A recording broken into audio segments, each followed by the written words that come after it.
வந்துருச்சு செயற்கை இதயம்.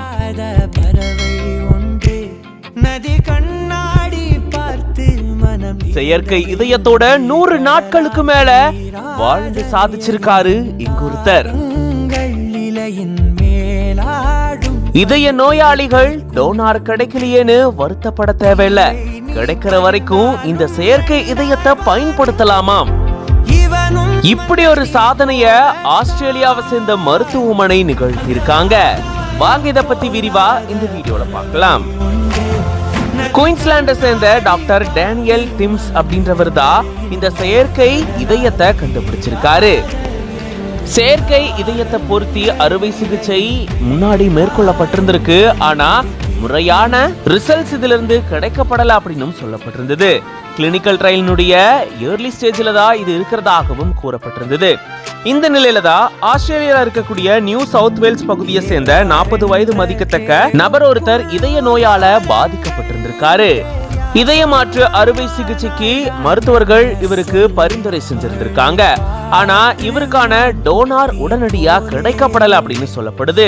இந்த நிலையில தான் சிட்னில இருக்கக்கூடிய ஒரு மருத்துவமனையில இவருக்கு கடந்த ஆண்டு நவம்பர் 22 செயற்கை இதயத்தை பொருத்தி இருந்திருக்காங்க. அதை தொடர்ந்து இவருடைய உடல்நிலை சீரா இருந்ததால பிப்ரவரியினுடைய தொடக்கத்துல இவரு செயற்கை இதயத்தோடைய டிஸ்சார்ஜ் செய்யப்பட்டிருந்திருக்காரு. அதுக்கப்புறமா மார்ச் 6 இவருக்கான டோனார் கிடைச்ச நிலையில தான் இவருக்கு இதய மாற்று அறுவை சிகிச்சை செய்யப்பட்டிருக்கு. இப்படி செயற்கை இதயத்தோட சுமார் 105 நாட்கள் இவரு ரொம்பவே ஆரோக்கியமா இருந்ததா மருத்துவர்கள் தரப்புல இருந்து தெரிவிக்கப்பட்டிருக்கு. இது மருத்துவ உலகத்துல மிகப்பெரிய ஒரு சாதனையை படைச்சிருக்கு. மேலும் இதய நோயால பாதிக்கப்பட்டிருக்கக்கூடியவங்க மத்தியில இது ஒரு சந்தோஷ செய்தியாகவும் பகிரப்பட்டு வருது. செயற்கை இதயத்தை பொறுத்த வரைக்கும் லிமிட்டட் ரோட்டார் பொருத்தப்படும் அப்படின்னு சொல்லப்பட்டிருக்கு.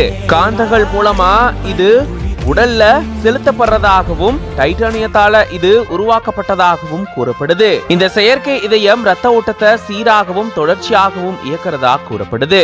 இந்த நிலையில தான் இப்படி ஒரு சாதனை நிகழ்த்தப்பட்டு உலகையே ஆச்சரியத்துல ஆழ்த்திருக்கு இந்த ஒரு செய்தி.